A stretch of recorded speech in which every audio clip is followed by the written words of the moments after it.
नमस्कार दोस्तों, महाकाल न्यूज में आप सभी का एक बार फिर से स्वागत है।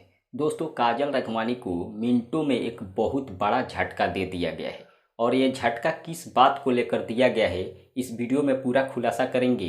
वीडियो को पूरा देखिएगा, लेकिन उससे पहले आप सभी से एक छोटा सा अपील है कि अगर आप हमारे चैनल पर पहली बार आए हैं तो चैनल को सब्सक्राइब कर बेल आइकन को दबा दीजिएगा और वीडियो अच्छा लगेगा तो वीडियो को लाइक शेयर जरूर करिएगा। चलिए शुरू करते हैं बिना देरी के। दोस्तों, आप सभी को बता दें, हाल ही में एक अवार्ड शो कराया गया था, ग्रीन सिनेमा अवार्ड, और उस अवार्ड शो में खेसारी जी को करीब करीब 8 से 9 अवार्ड मिला था और उसी में से एक अवार्ड काजल रघवानी को मिला था, बेस्ट हीरोइन का अवार्ड। जी हाँ, लिट्टी चोखा फिल्म के लिए बेस्ट हीरोइन का अवार्ड काजल रघवानी को मिला था। लेकिन काजल रघवानी को तो बेस्ट हीरोइन का अवार्ड लिट्टी चोखा फिल्म के लिए दे दिया गया था, लेकिन काजल रघवानी खुश नहीं थी। और खुश इसलिए नहीं थी क्योंकि लिट्टी चोखा जो फिल्म है खेसारी लाल यादव का फिल्म है, जिसमें काजल रघवानी भी काम की थी। और उस अवार्ड को मिलने के बाद काजल रघवानी एक इंटरव्यू में बोलती है कि मुझे क्यों नहीं दूसरे फिल्म के लिए बेस्ट हीरोइन का अवार्ड दिया गया, क्यों लिट्टी चोखा फिल्म के लिए अवार्ड दिया गया है।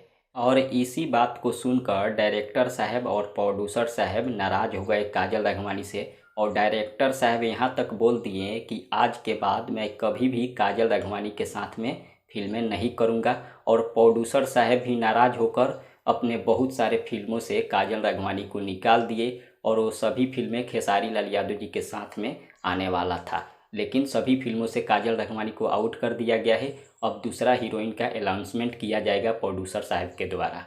प्रोड्यूसर प्रदीप के शर्मा जी का कहना है, जब मेरी फिल्मों के द्वारा इनको अवार्ड मिलता है तो इनको पसंद नहीं आता है, तो क्यों मैं अपनी फिल्मों में इनको रखूँगा, क्यों नहीं दूसरी हीरोइन को जगह दूंगा जिसे अच्छा लगे। फिलहाल यही है काजल रघवानी का सच्चाई, जो कि मिनटों में ही और बहुत ही कम समय में प्रोड्यूसर साहब बहुत सारे फिल्मों से काजल रघवानी को आउट कर दिए हैं और झटका दे दिए हैं। फिलहाल मिलते हैं अगले वीडियो में। धन्यवाद।